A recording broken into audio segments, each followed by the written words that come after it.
quick, and second of all, it really clears the heat, just temporarily, So Yeah, I think you're absolutely right. I mean, there's been some storms here as well, and it's not like mega downpour, but it just take the edge off the heat, which is really needed. So, so yeah, it's a decent combo. So yeah, please, you're enjoying France, mate. Good to know. Good to know. Anywho, let's get on with the show. Welcome, everybody. It's Brainfood Live on Air, bringing it to you every Friday, no fail, no matter where we are. And today is the inaugural Hamburg version of Brainfood Live. I'm broadcasting this live from a city I've never been to before, but I arrived in Hamburg earlier today, and I'm looking forward to spending the weekend here. Apparently, here's a factoid for you. Hamburg has more canals than Venice and Amsterdam combined.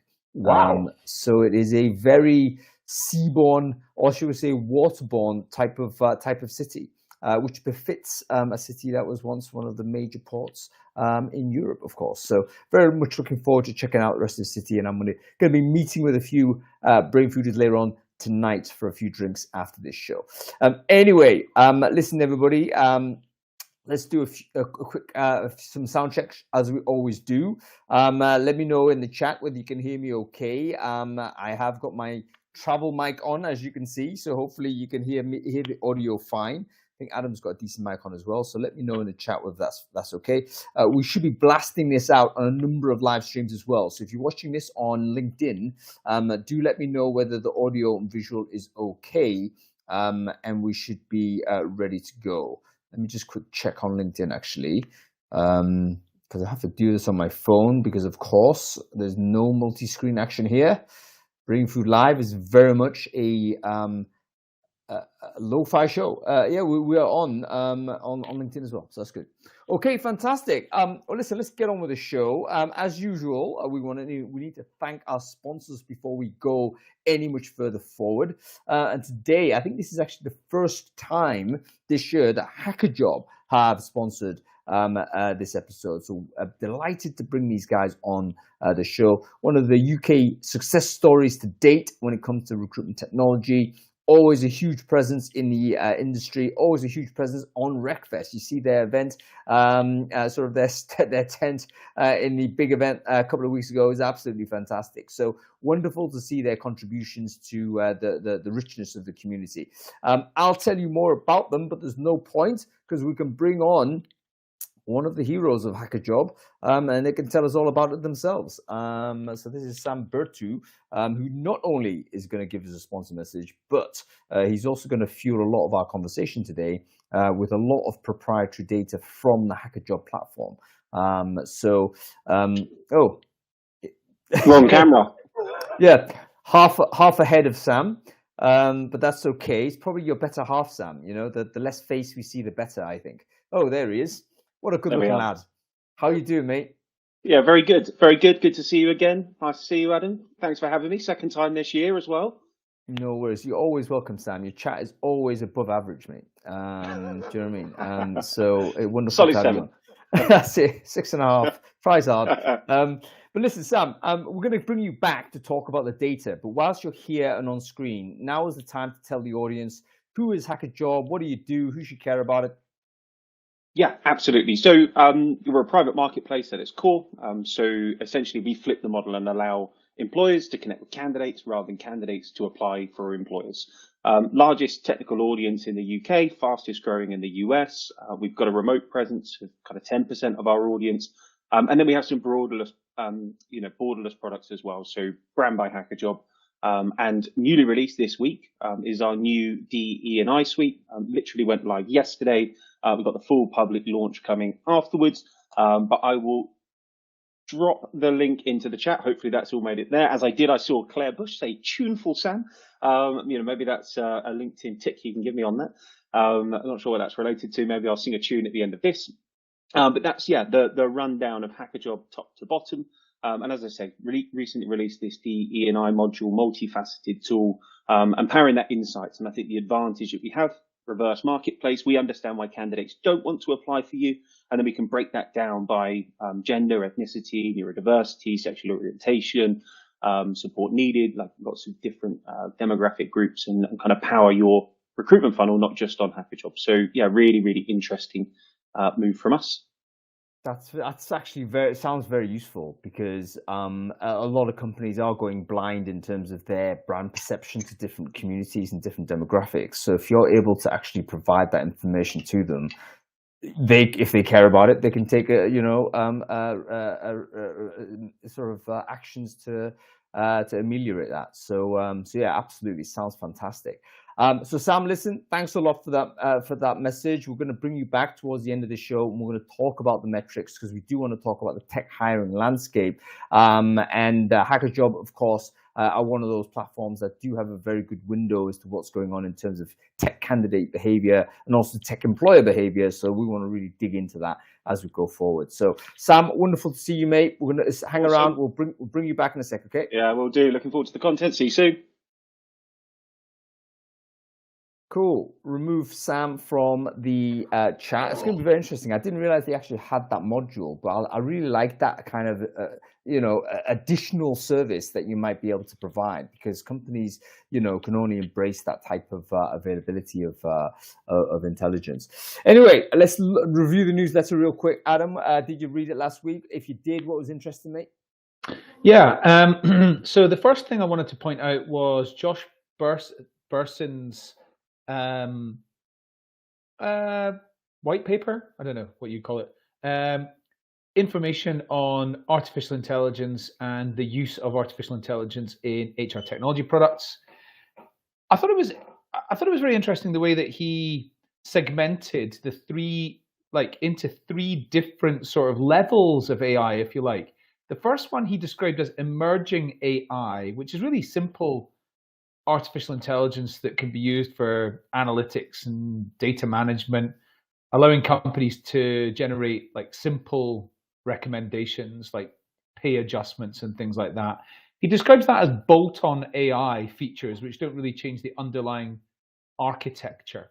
I'm not entirely sure I'd describe that as emerging AI, because emerging AI to me sounds like something that's got massive potential and still isn't yet, is just something that we're starting to discover. I think that's not really the description I'd give it, but what he means is really very simple elements of artificial intelligence, things that have been around for a long time. And then the second one that he talks about is what he's calling first generation AI. So it's AI that's built in his words, and he describes that as things like machine learning, predictive analytics, candidate and employee matching. And then he talks about second generation AI, and that's products which are built on AI from the ground up, data-centric solutions where they've maybe defined their entire product around the data that they are managing and analyzing. And he's talking about things like neural networks, deep learning, large language models. And he's referenced a few companies in HR tech that would fit into that. One of the quotes that really stuck out to me was second generation systems can amass hundreds of millions or billions of employee profiles. And I don't think there's any products out there that have got billions of employee profiles, but of course they could have. I mean, you could put billions of people onto a database, but I thought it was a interesting semi-technical description of where we are today. So I don't think a Luddite's going to be able to read it and follow it. But I think if you already know a bit about artificial intelligence, you're going to be able to read that, and you're going to find it interesting. I didn't agree with all of it, but I certainly, found it useful. Do you know what? I think you're the second person, in fact, the third person that's had very similar commentary to this. So in other words, the reading of it, not entirely on board or aligned with Josh's view as to how the classification worked, and indeed the types of companies that exist within those classifications. But it's worth the read, because at least he's give it a go to try and describe that landscape as it is. And I agree with you. His titling of the categories probably isn't as good as his subheaders of it. So I thought his subheaders was actually much better.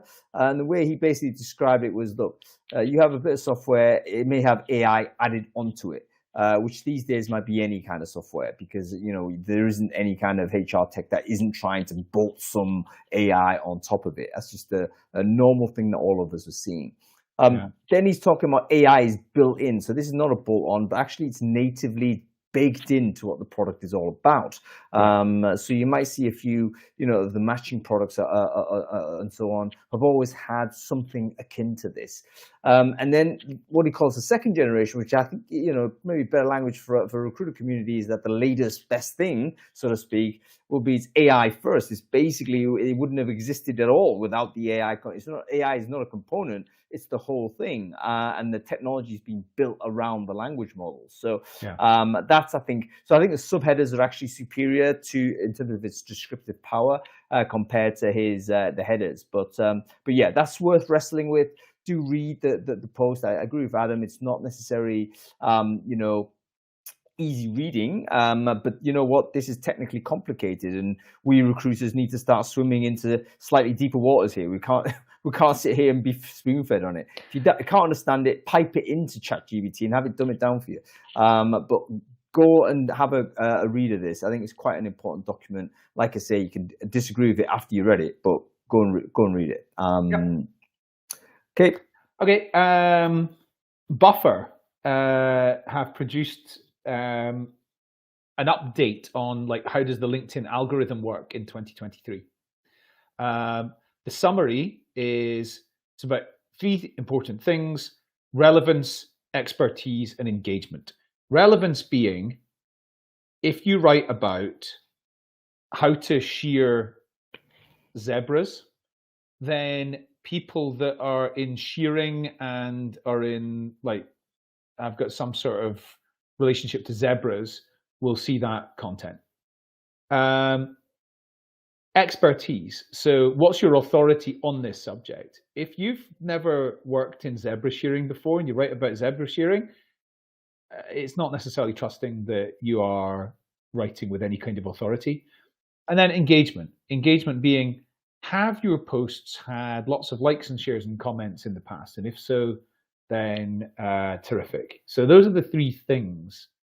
I went and took a look at my feed, and the previous 20, I looked at the most recent 20 items that were on my feed, and every one of them was either a post from somebody I know, a comment or reaction from somebody I know on the post of somebody else I know, or it was an advert.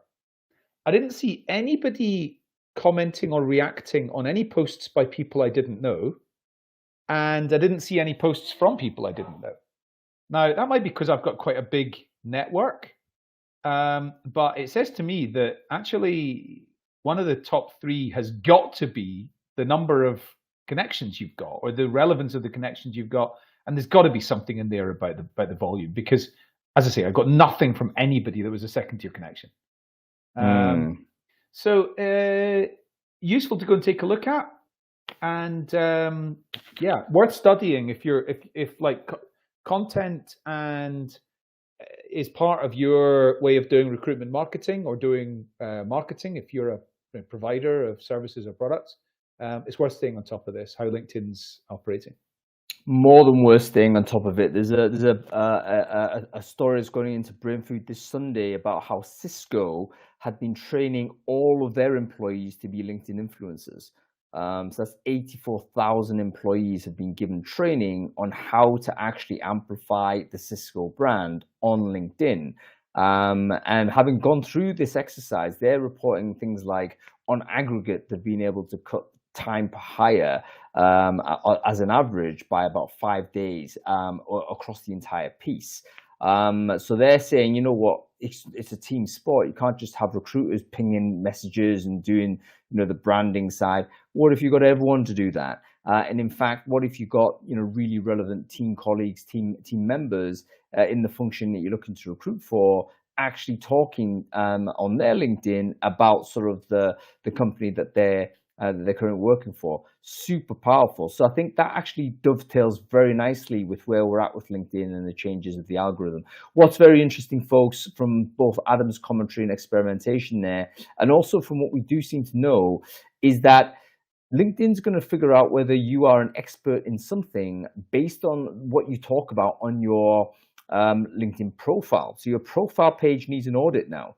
If you've changed your direction, you pivoted your view or whatever it is, you need to go back to your LinkedIn profile and start making sure that, okay, if you're going to talk about sheep shearing, as Adam mentioned, and you haven't got that in your profile, you probably need to insert it in. So I said zebra shearing, but I mean, that's just not a thing. Zebras don't grow long hair. They don't grow long hair, and I wouldn't try and get a handle on them. They're very vicious creatures, mate. Yeah, okay. I don't think anybody's going to survive that. But anyway, I would do it. I wouldn't do it. Anyway, we're going to be talking to Andy Foote about this in 2 weeks' time. He's done tons of research on this. Andy, of course, is one of our favorite guests, a LinkedIn expert, and we're going to just give him a one-to-one. So it's just me, Adam, and him. I'm going to talk this through. So make sure you sign up to that and keep abreast of it. I do think that's relevant for everybody. Okay, give us one more, Adam. Well, two quickly. Oh, right. One. Quick. Okay, so. One is, because the fourth one could be quick. The third one is, McKinsey say that world superstar cities' vibrancy is at risk. I mentioned 2 weeks ago that the population of New York City is down 5% and San Francisco down 6% since the start of the pandemic.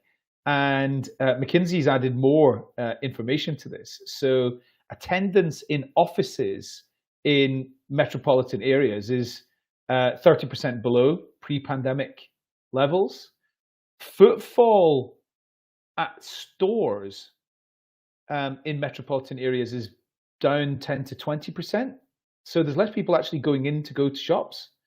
And demand for office and retail space by 2030 could be as low as 30% less than 2019 levels.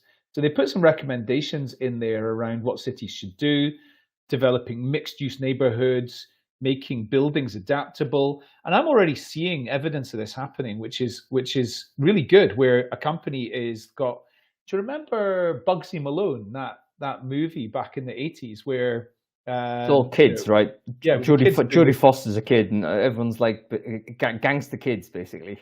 That's right. And so it's like, wild party, and then the cops walk in, and then all of a sudden they can flip over the bar tables, and it's like, I don't know, a library type of atmosphere or something like that instead. Yeah, well, I'm seeing buildings doing that already, where up until 5 o'clock, or up until 8 a.m. they're available for something, and then between 8 and 5 p.m. they're available for something else, and then at 5 p.m. it's like flips over, and it's a completely different thing again. And I think that's what's got to happen. So. Yeah, it's a shame, because I really, really love mega cities like New York and London, and I think I was with you a few weeks back, and I commented on it. Feels like there's less people, and I said it could be 25-30% less than what I would have expected pre-pandemic. Glasgow feels like it's about 50% less in the city centre. Seriously, and so yeah, interesting to follow what's going on in this as well.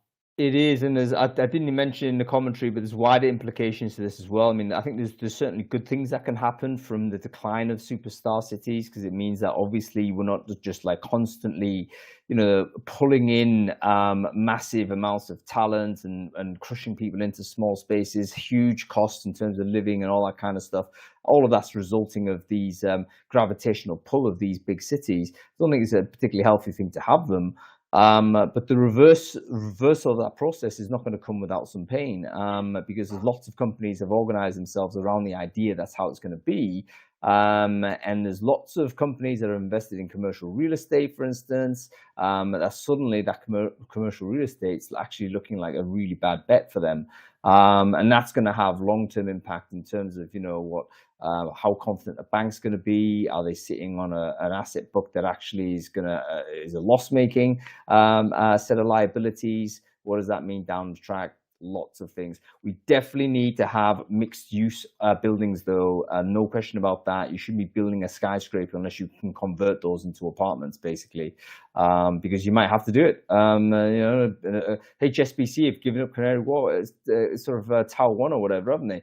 There's not another bank going to take that up. I don't feel like there's going to be a lot of demand for building skyscrapers for quite some time, to be honest. Unless it's emerging cities like Dubai. London doesn't need any more skyscrapers right now. Neither does New York. Neither does turn it into a hotel. I'm in the Radisson right now. It's 25 stories up, right? So that's the sort of thing that I think you got to convert that office space into. But yeah, there's something needs to happen. All right, give us one more, mate. Very, very, very finally, I saw a really, really, really brilliant 2-minute interview from Vicky Saunders, who was head of employer branding at some major organizations in the UK. And she's described the difference between employer brand, recruitment marketing, and EVP in a very easy to digest chocolate-based analogy. See what I did there? Easy to digest. And you got to go and look at this. If you want to be able to describe what's the difference between these things, then Vicky's analogy is the best I've ever heard. Very, very simple. Yeah, and I've just shared the YouTube link into the chat stream there, so please take a look. Vicky had a really good analogy, and as I say, Mars bars are a bonus. Oh, by the way, Steve Jewell, you recruit in the real estate market. You know what? I'd be really interested to know what you're seeing in there, particularly in the commercial real estate sort of sector. If you do any work there, it might be cool to have a show based on this. Okay, let's accelerate into this conversation. Tech hiring landscape. What does it all that look like? You know what? We're going to bring on some of our guests immediately. But before we do that, I actually need the guests to do me a favor because I can't identify you easily from the UI that Crowdcast is giving us. So who do we bring on first? We need to bring on Bharat and we need to bring on Matt Doyle. Can I see them both? Can you both put a chat comment, please, into the chat so I can find you easily? And then I'll invite you both on. Actually, I can see Matt from here. So let's bring him on here. That's great. Where is Bharat? I'm sure he commented somewhere. He did, didn't he? There he is.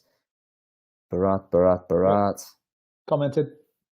Does he come back? Right at the bottom. Yeah, got you. I mean, that's crazy how they screwed this, man. So just to explain to people who don't know what I'm talking about. Basically, there's about 100 people watching the show, all of whom could be invited on screen, by the way. However, the only names that are displayed are like 20 names, which seem to be fairly arbitrary as to how they're ordered. Maybe on when they're logged in, and there's no search function. So if you're not randomly in that 20, I won't be able to pull you in. 293, quite right, Nathan. Okay, so I've invited Matt. I think this is him. Yes, it is. Hey, it's Bharat. How are you doing? Bharat and Matt. Okay, wonderful. We've got you both on. Let's go to you first, Bharat. Can you quickly introduce yourself? Who are you? What it is you do? Hey, everyone. My name is Bharat, and I'm a tech recruiter at Meta. I've been with Meta for about 3 years, more than 3 years. And before that, I used to recruit in India. And I've been in the recruiting industry for almost a decade now. Fantastic. And you are now based in Germany, aren't you, Bharat? Is that right? Yes. I am based out of Germany, Aachen, Germany. Amazing. Did I tell you, did I bore you once that I actually lived in Aachen when I was a small boy? I think I did, didn't I? Anyway, great to see you, Bharat. And we've got Matt Doyle here as well. Matt, great to see you. Can you quickly introduce yourself? Who are you? What it is you do? Hey everyone, Matt is my name. I'm the Senior Manager for Technical Recruiting for Tenable in EMEA, so recruiting primarily in Dublin, Paris and Tel Aviv. About 20 years recruiting experience all told for my sins, about half and half agency and in-house. I'm really a financial services agency recruiter who's been masquerading as a tech recruiter for the last 10 years. So there you go. You've been faking it so long, Matt, that you know what, you've forgotten who you truly are, which is loving accountants and getting those guys in. But okay, let's get talking with this, guys. Tech hiring landscape. we hear a lot of this. I think we all ambiently sort of hear the situation. It's not been great year, but from the perspective of companies that have previously hired aggressively for engineers and now perhaps not doing so much. What are you seeing in terms of candidate behavior? Have you detected any changes in terms of applicant flow, for instance? Are developers more keen to get involved in job posts that you've posted? Or is it the case that actually they're feeling fairly relaxed about the situation out there? What are you reading in the market to date in 2023? Let's go to you first, Bharat. So the good news is a lot of these companies have started hiring, but in very specific niche areas. I've just opened up a bunch of roles, but for specific location. Now, before I talk about the candidate side of the mindset or the response, I just want to bring in a couple of pointers where from the company side, the first thing is companies now have realized that it is difficult to let go of people in Europe. And that is having a direct impact on where they want to hire and how quickly they want to hire. And the reason for that is a lot of these tech companies, when they announce that they are letting go of people, Europe seemed to be a big problem for them. The November layoff that happened, Netherlands is still not done with that. The April or March layoff that has happened, Germany is still not done with that. France is still not done with that. Spain is still not done with that. What this leads to is a direct impact on two things. One, less remote opportunities because companies don't want to provide these opportunities where it is difficult for them to let go of people.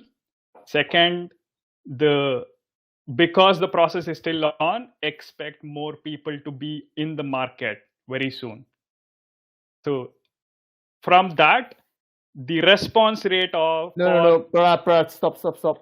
Because that you've actually introduced a really important point, which is perhaps more important than the question I initially asked you, which is essentially this, folks.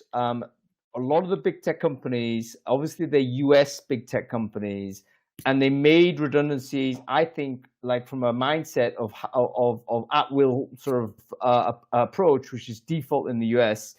And they probably thought, yes, it's going to be a little bit harder in the EU, but they probably didn't think it would be as hard as it has been. Now, what you've mentioned, Bharat, is redundancy procedure started last year in November. It's still not concluded 8 months down the line. Do you know what? What that's going to mean is that US tech companies are not going to put jobs into Europe in the same way as they did before. They're going to think, you know what? It's a headache to put a job into Europe because you might not be able to get rid of it. I'm better off paying extra or whatever it might be to hire the person in the US where it is more higher fire. So I think it's a hugely significant, because let's not forget that US tech companies have actually raised and elevated tech salaries significantly in Europe because they started putting in, again, US kind of compensation level type packages. Not quite the same, but certainly aggressive enough to start elevating the overall landscape here in Europe. So, wow, we're heading for kind of an awakening in the EU, I think. It's going to be very interesting for us to view. Matt, let's talk to you because you're an Ireland and you do a lot of recruitment in Ireland. And Ireland was one of those places where actually a lot of people were recruited by US tech companies, obviously headquartered there. Bharat, you actually worked in Dublin in Meta, of course.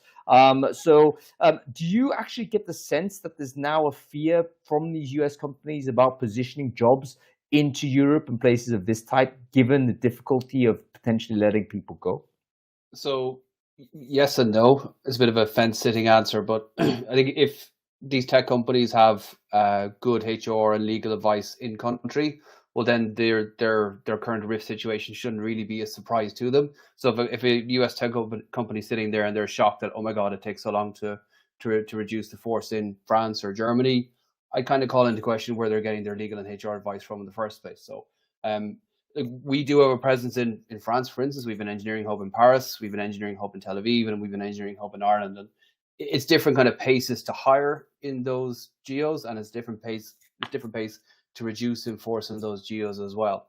So we've seen an uptick in hiring in Ireland, which is one of our 3 hubs, but we're not quite up to hiring speed yet in other hubs in Paris and in Israel. But that's actually more product driven than, say, specific geo or legalities or whatever it is.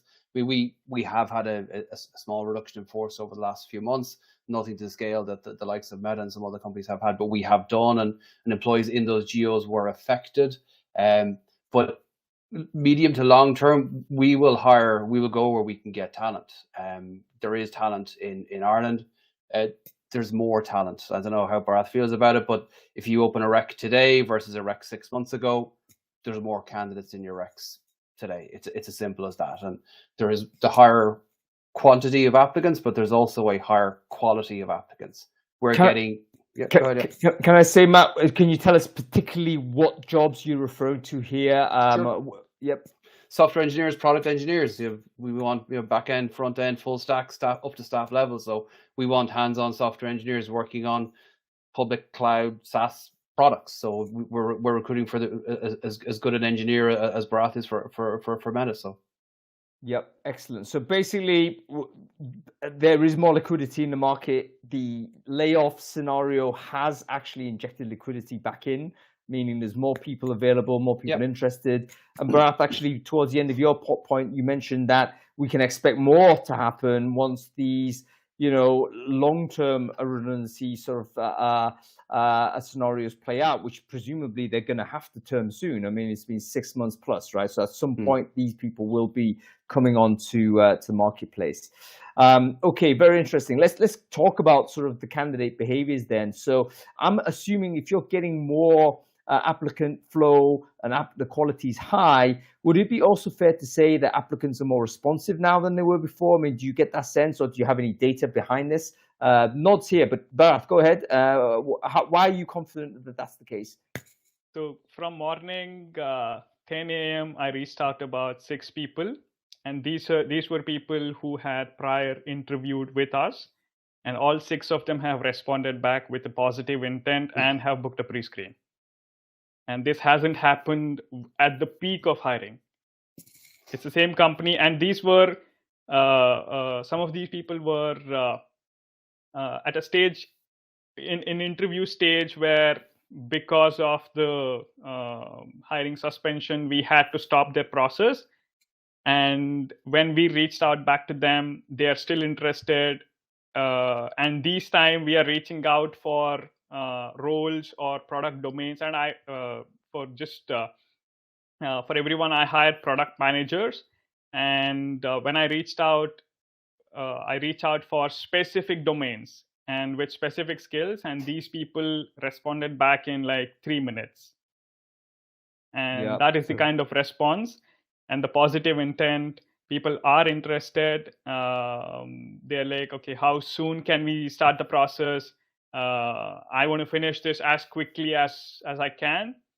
And that is something that, again, is a bit surprising, but not too surprising as well. Yeah, that's a really interesting signal, particularly if these people have been contacted before and you had to pause a recruiting process. Yeah. I can imagine a lot of people who have been in that situation actually, potentially ignoring a secondary solicitation, because it's like, oh, how dare you put me on the shelf or whatever, Back in the day where there was an abundance mindset, you might actually have a very negative approach to that. But very interesting to know that they were open and, in fact, very, very responsive. Folks, if you're recruiting tech people today, what are you finding? Is your experience comport with what Bharat is kind of reporting here? Are you getting quick and enthusiastic response from your outreach to tech candidates? I'd love to hear your comments. Let me know. Matt, what are your thoughts on this?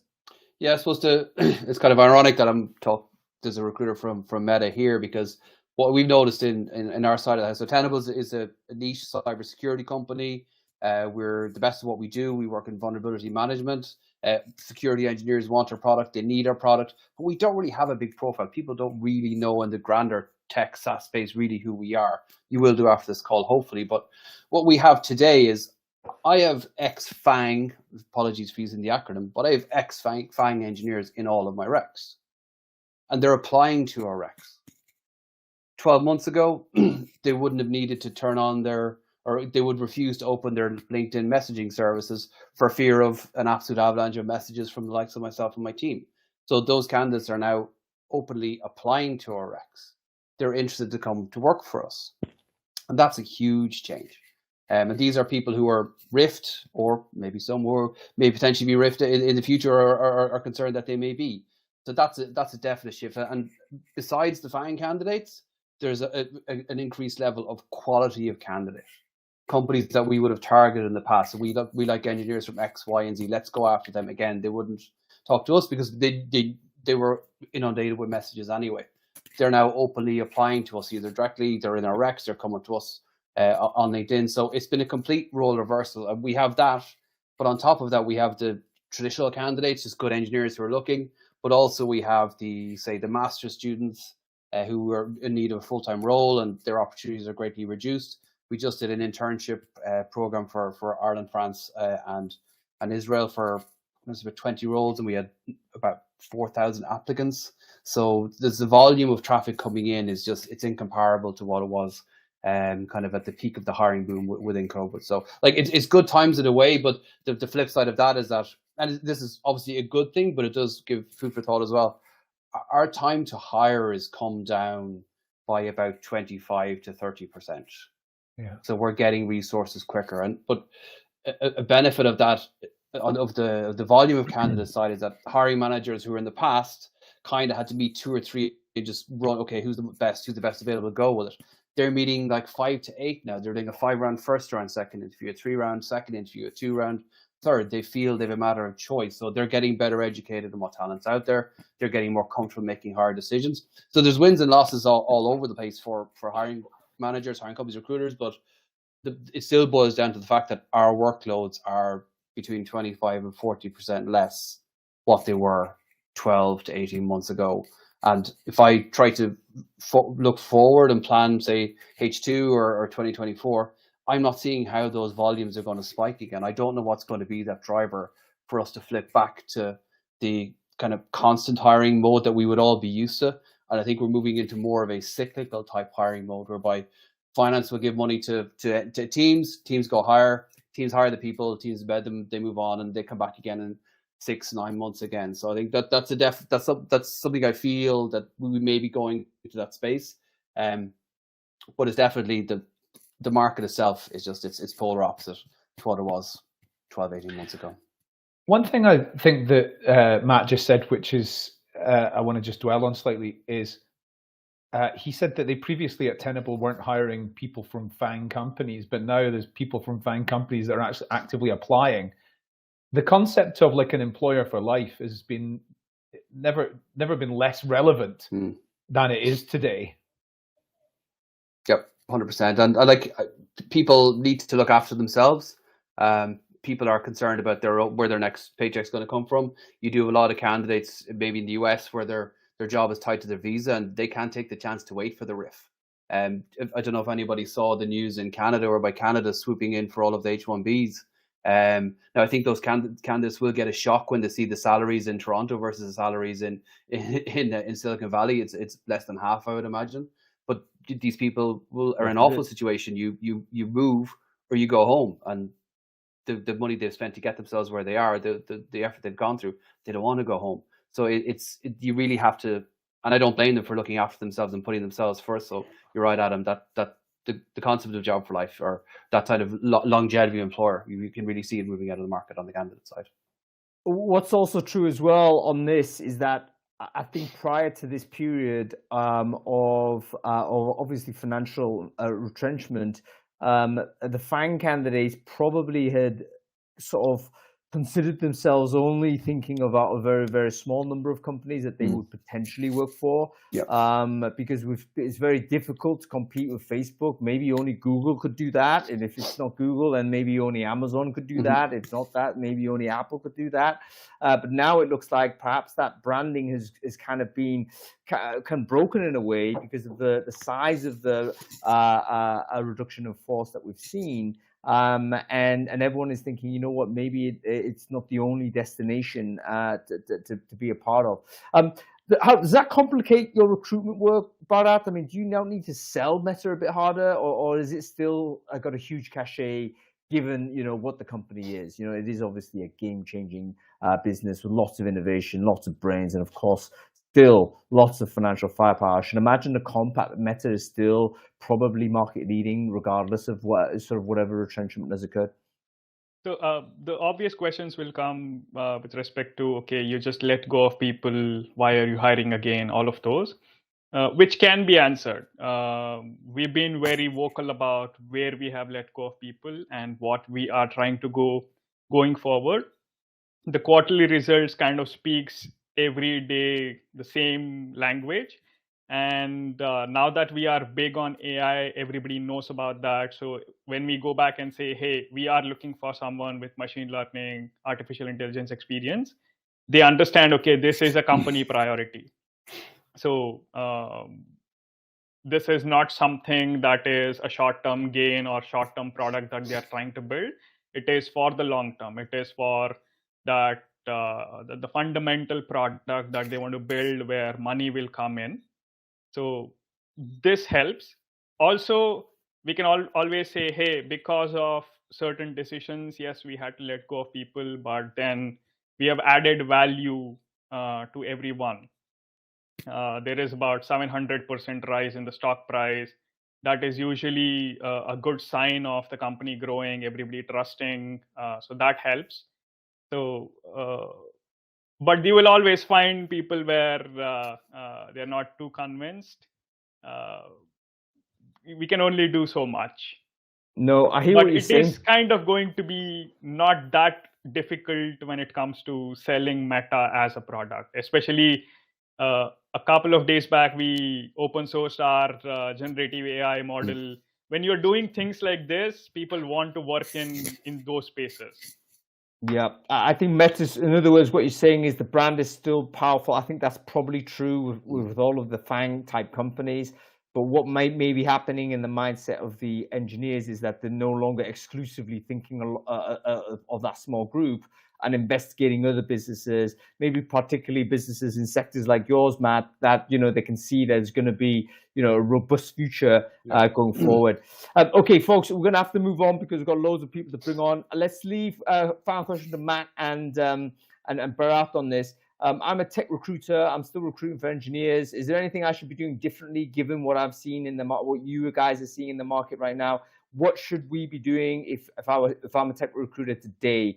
Any thoughts on this, Matt? Go to you first.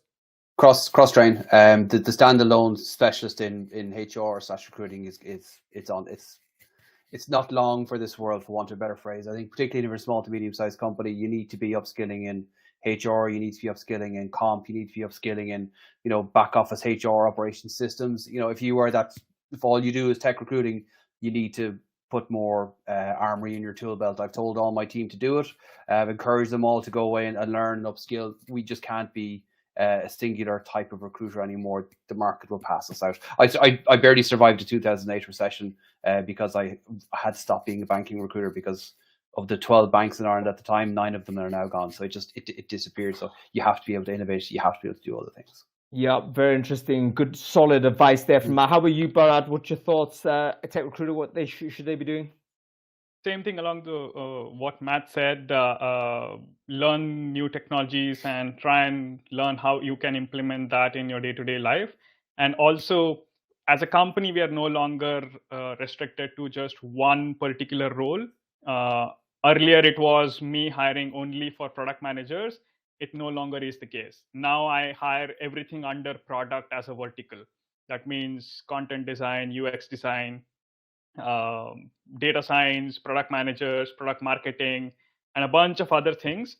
So it's even if it's tech recruiting, it's a whole lot than what we were restricted to. So if you are not someone who can adopt to, okay, I only hire for product manager, so I don't know anything else, then you'll be left out. Yeah, very, very interesting. Okay, Bharat, Matt, thank you so much for joining us. Wonderful to see you both on screen.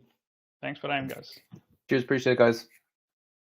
Cool. Okay, folks, before we bring on our next guest, we always have to do this as part of our sort of process, which is, by the way, we always want to make sure that everybody in Brainfood who is watching this show gets the opportunity to continue the conversation, even though we have to come off air, which we need to do so in 20 minutes. Today, what we want you to do is to take a moment, get your LinkedIn URL and share it in the chat stream if you're watching it on Crowdcast. If you're watching this anywhere on LinkedIn, as I'm sure several hundred of you are, take your URL and stick it into the comment thread wherever you are watching it, whether you're watching on my channels or in Juliana Parks, and Juliana is also broadcasting this. Rob Walker usually does as well. So if you're watching it on Rob's channel, just share a link into the comment thread and then just connect with everyone who's on who you see doing that. Worst case scenario, you walk away with 50 extra connections that care about this topic. They're all going to help you in this market that we have and we're confronting.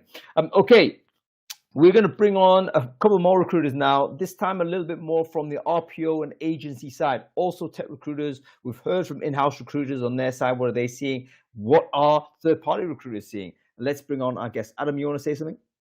Nope. You didn't? Okay, great. Nope. Okay, Ash and Tatev, we have the same problem. Can you quickly comment into the chat thread so I can find you, and then I'll bring you on once I can ID you, because I can't see you on the thing here. Ash is there, great. Invite main stage. Tatev is there as well, great. Okay.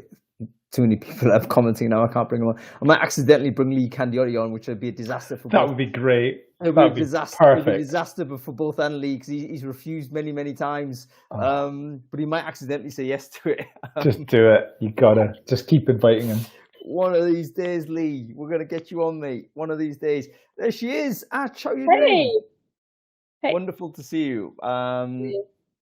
I like your hair, by the way. It's a lot longer since the last time I saw you. I think it's sushi. Yeah, I need to go to a hairdresser soon. No. I think it's great. It seems to grow bigger and out.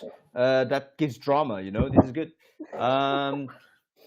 Okay, we have Tatev as well. Great to see you. Hey. And of course, Ash and Tatev, you know each other really well. Yeah. Okay. Yeah.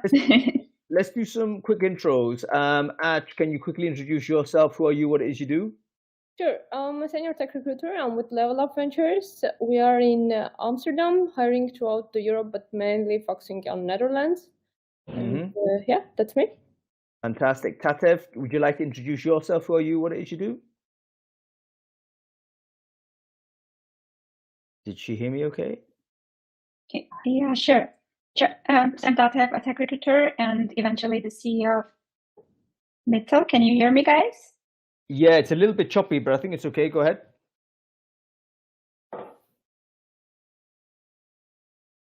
I heard Tatev say that she's the CEO of Meta. No. I think I had it. Yeah. No, not the Meta. No, the Mittel. It's a tech recruitment agency in Armenia. We operate in Armenia, Europe, and US. Yeah, that's right. And both these guys used to work together, by the way. But Mito, obviously, and I want to get the view from sort of the recruitment agency stroke up your side. We heard from Matt, we heard from Barrett. They've got the inside view. I think it's very, very interesting.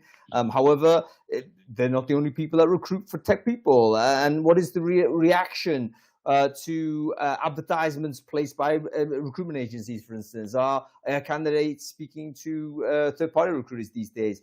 What are your thoughts? Let's go to you first, Ash. When you're posting an advert, are you getting inundated with responses? What are you getting? What's your feeling? I think the picture is quite similar, because we're seeing a lot of applicants and qualified ones as well.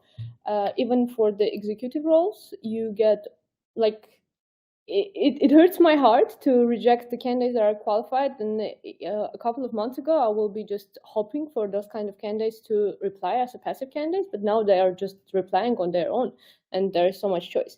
But something that I've noticed, and I think I've heard that from a lot of other consulting recruiters, is that the number of roles overall in the market is just going down. So the roles racks out there, it's just less than it used to be before this year. Yeah, that's what I see with the advertisements. Okay, that's really interesting. So again, basically the quality of candidates is very high. And Adam, I know what you're thinking on this in terms of talent pipelining and you know, talent pooling and so on. Here's a huge opportunity for companies that, you know, have some sort of capacity or system to do that. Because right now we have a load of candidates that essentially are active and interested in having conversations with recruiters. And this seems to be like quite an episodic moment. It's a moment in, you know, it's a rare moment in the decade, so to speak. So now is the time where you can go ahead and grab those folks. So Tatev, I think you're struggling to get on. I think you've just gone dark on us, and it may well be we're going to have to lose you. Yep, we've lost Tatev. I'm sorry to say. Okay, Ash, you're going to have to just deal with it yourself. That's okay. But the volume of roles out there is low. I think that's interesting from agency side, because agents are going to know that, because obviously you're doing BD, you're doing business development. What is happening on the BD side? Yeah, it's what we are noticing is that it takes basically a bit longer to close the cases, and I'm seeing this on the recruitment side as well. Hiring managers are seeking more reassurance, extra stage, and extra conversation before they are ready to invest into the hiring. It seems like it just become more weighted to invest even on one FTE. Which is a bit surprising, but I see it's going to change a bit on the short term. So yeah, I do agree that it's a unique moment that we need to grasp and pipeline those candidates so that we have access and build a relationship before it's too late. I've just thought about a Brainfood Live topic, which I really think is a good idea. Like, how do you have conversations with great candidates where you don't have an immediate opportunity? What is the sort of conversations you can have with that person in order for that relationship to be built? Because, you know, those people may be in a stressful situation. They may sort of be, you know, have urgency in the job search. You may not have an option to give them right now, but what can you give them to support them in such a way that they actually would be very, very welcoming to future interaction with you? First thing is, of course, empathy. Like a lot of people that are getting laid off or they are looking for a new role and it takes months and months to get a new one. It's a stressful job out there. So it's first thing you do is just to feel their pain and talk about that. And I'd say that if you asked this a couple of months ago, I'd say that I will talk with everyone, but now it's just not the case. You don't have the luxury of talking to everyone on the call. You just pick the people that you are most probable to have roles for in the future, and you jump into a call. Do you explore what exactly is that they're looking for, and then you just stay in touch. But of course, empathy is a big part of it. So to feel their pain. Yeah, I think so. Just show a bit of human touch. We had this conversation in a Brainfood Live a couple of months ago when we talked about the psychological impact of being made redundant. In that case, you were talking specifically about recruiters, but some really interesting insights emerged from that. And of course, that applies to anybody who is currently involuntarily a job seeker. So not just at all, I'd say. Yeah, it's difficult. No matter how bravado or confident you might be, it's very hard when your company that you've worked really hard for has said, listen, we're going to have to let you go. I mean, that's a rejection. That's a deep rejection. It's very painful. Tatev, I think we're back and it looks pretty solid. So let's try again. Yeah. What are your thoughts? Let's do that. What are your thoughts on the BD side of things? You know, in terms of the volume of requisitions you're getting, is there any sectors that are particularly low or lower than they were? Any sectors within tech that seem to be a little bit more robust? I will agree with Aj that it was hard on the part of the BD, because right now when the companies are paying you to find a candidate, they are expecting you to do an exceptional job. Like they are expecting you to give them the candidate that doesn't exist in the market sometimes. And when I was like doing a helicopter view, I was first on in the beginning of 2023. I was thinking that we don't have any roles to work on, but when I was doing a helicopter view, I just understood that we do have the positions to work on. We just don't have the serial positions we used to work on, because the bigger companies, they did the hiring freeze thing, And right now we have positions that are like exceptional, or the companies were giving us the position they had hard times to fill in. So our metrics of recruitments have changed drastically. I've been trying to put on my fingers on the pulse to do data-driven recruitment. And it was so hard because we had a case when we closed the position of a VP of engineering within like 16 days, which is crazy, right? And we had a position that we closed within 9 months. We literally were pregnant with this position. So yeah, so things have changed a lot, and companies' expectations have changed a lot when they give the roles to the recruitment agency. Okay, that's a really interesting insight here. So potentially the KPIs, the measures of what we thought were good, we need to review all of those because we're in a different marketplace now. And what was potentially, 12 months, 18 months or so ago, what was a reasonable time to fill number, that may not be the right number anymore, because let's say there's more candidates, they should be easier to fill. For instance, the 16-day close that you mentioned, and also both Bharat and Matt beforehand were saying, look, we're doing it quicker because there's more candidates. I think, Ash, you mentioned that the hiring managers were also keen to maybe put additional stages in. So they're actually, even though time to fill is quicker, there's actually more stages because the hiring managers feel there's more choice. Perhaps they no longer feel as pressured to make rush decisions, which I knew they were before. I remember the best practice advice we were giving 18 months or so ago is like, look, don't wait for candidate number 2. If you saw a candidate that was good enough, you got to go ahead and hire this person, take them off the market. You can't be waiting. Let's see some other people. But now I guess the hiring manager is saying, listen, we need to see more. So we need to, as a reporting function, basically we need to review it, because there's no point in reporting back the numbers and saying this is how it is, because the numbers mean different things in a marketplace like this, and that's got to be very very clearly recognized. So basically, time to fill is going lower. You have less days as a benchmark and as an average as well.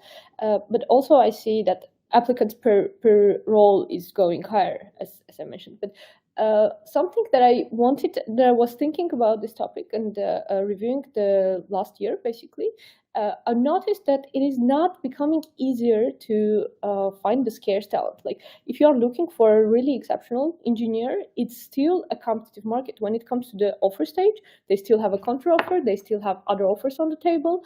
I wouldn't say the offer acceptance rates are insanely better.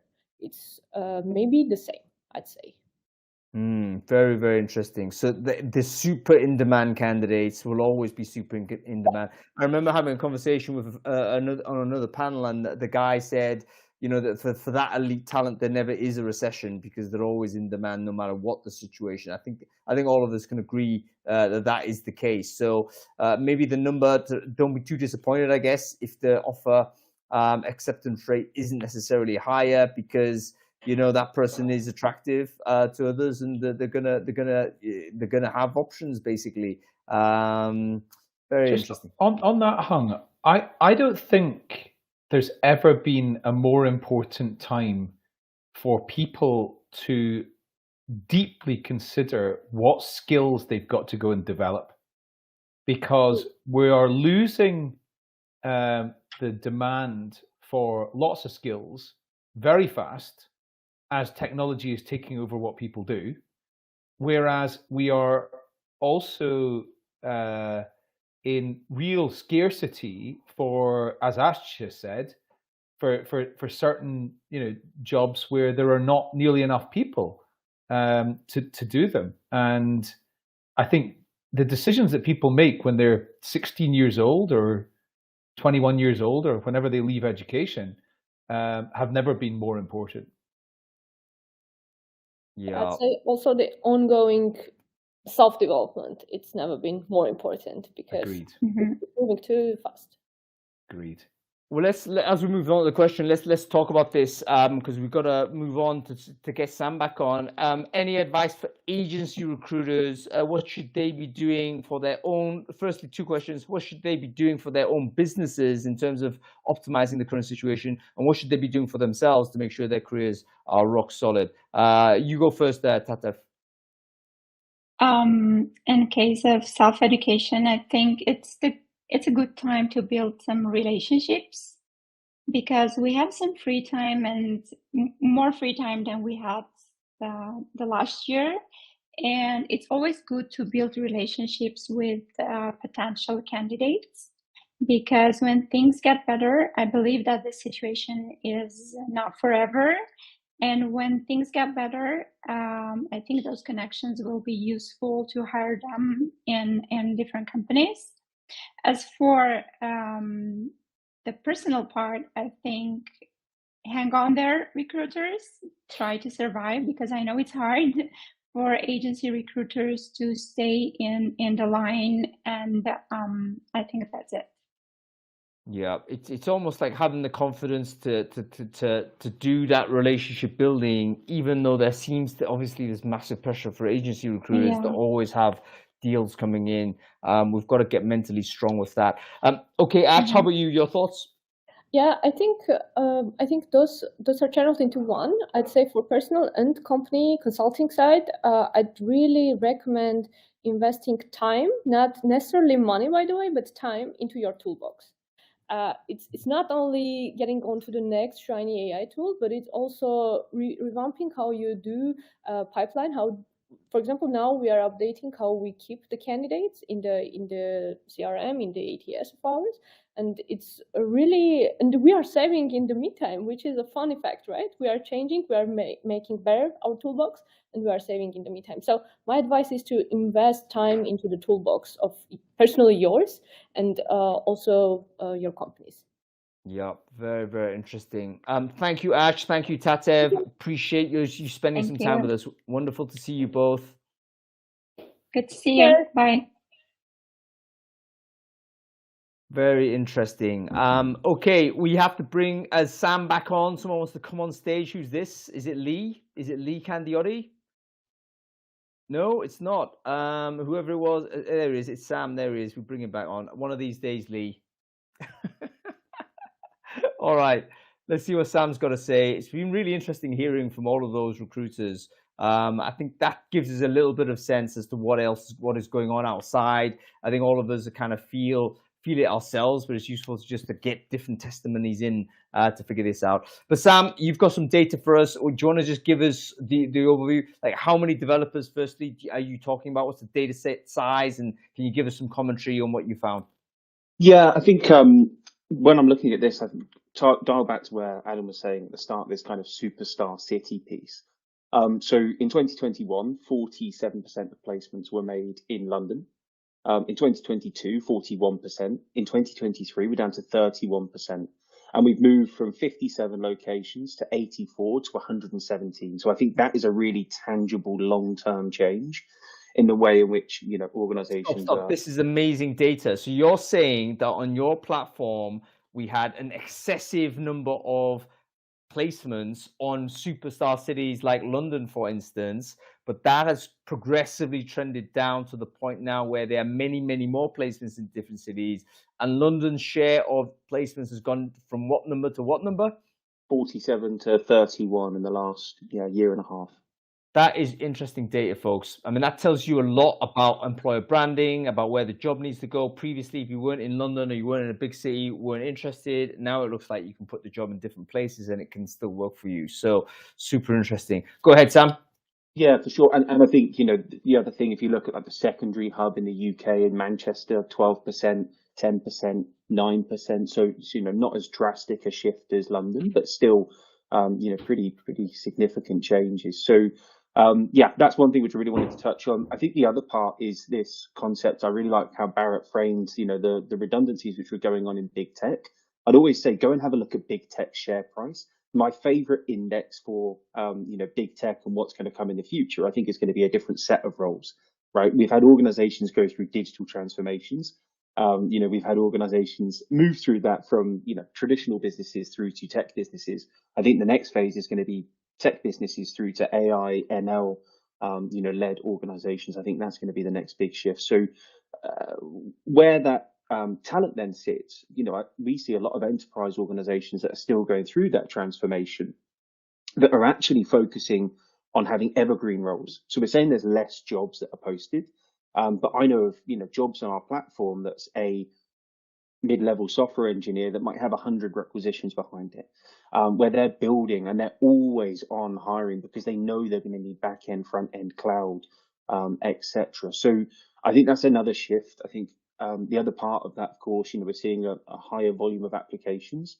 That's not just in tech roles, though. And part of that is driven by the market. Part of it is driven by the major players in this space, LinkedIn, Indeed, Total Jobs. They are focused on getting people to apply, right? Their methodology, their commercial model is to drive applications. So I think that compounds it as well. So yeah, really, really, kind of interesting on that point. And appreciate we're at time. I had a few bits and pieces to share. I think one thing on interview process, we're talking about hiring managers being a little bit more choosy. I think the entrance into that process from the technical screening stage through to final, we are seeing a change. But overall, people are still acting really quickly. So the most common across all roles on HackerJob, UK, US, interview process is screening call, tech test or technical interview, and a final interview, which is pair programming, typically of varying lengths with values and behaviors. So 3-stage process is still the most common. I can't see that changing because, as some of the people were talking about before, like competition for top tier talent, even though there is a slight increase in the availability, it's still fierce, right? It's still fierce. And when you think about ML AI roles, that's jumped 15 places in terms of its prevalence in terms of the top roles recruited on HackerJob. And that's only going to keep going. And if you grouped all data roles together and the analysis that then sits alongside that, that's number one.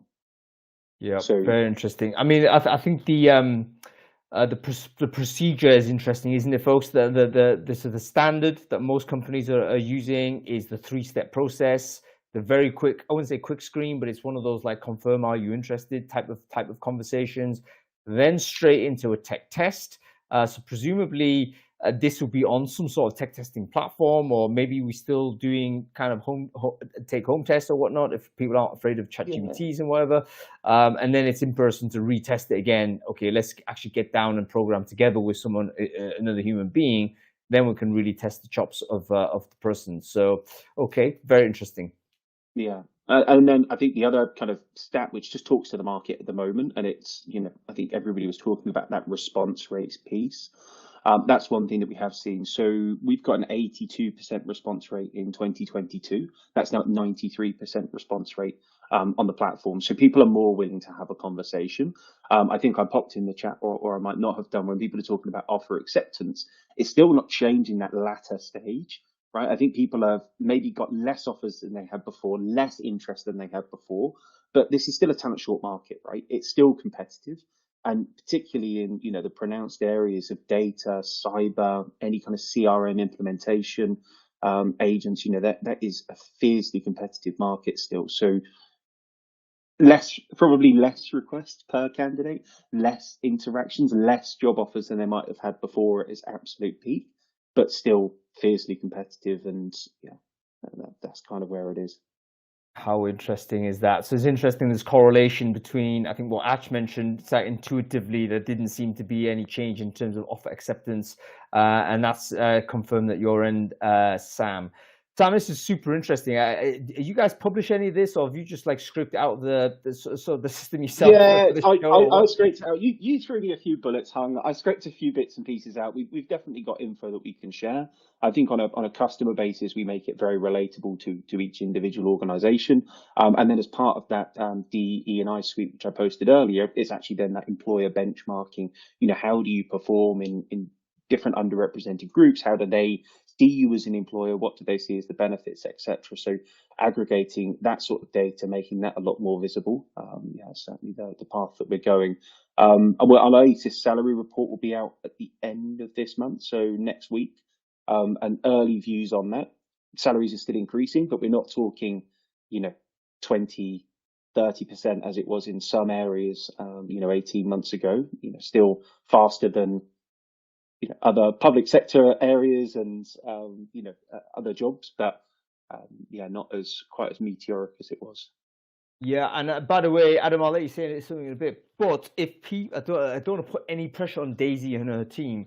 But are we interested in Hacker Jobs producing more content based on this data? Yes, no. Let me know in the chat. Let's put some pressure on now because we want to see this stuff. It's really important. Adam, you're about to say something?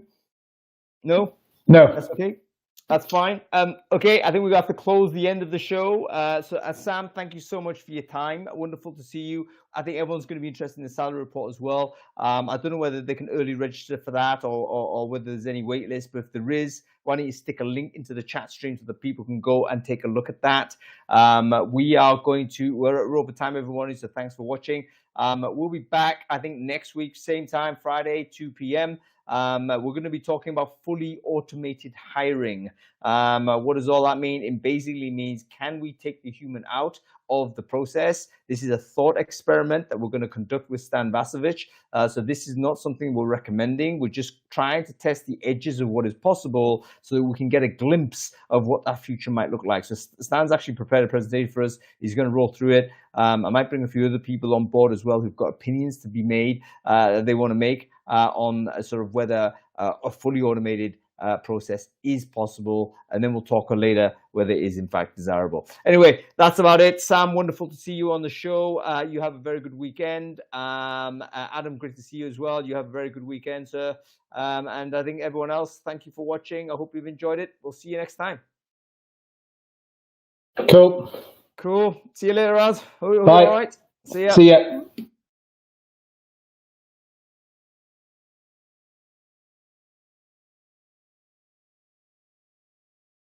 Did I stop? Yeah, that stopped recording. Yes, it has.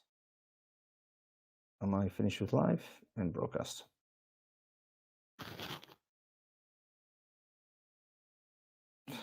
Let's just stop the broadcast.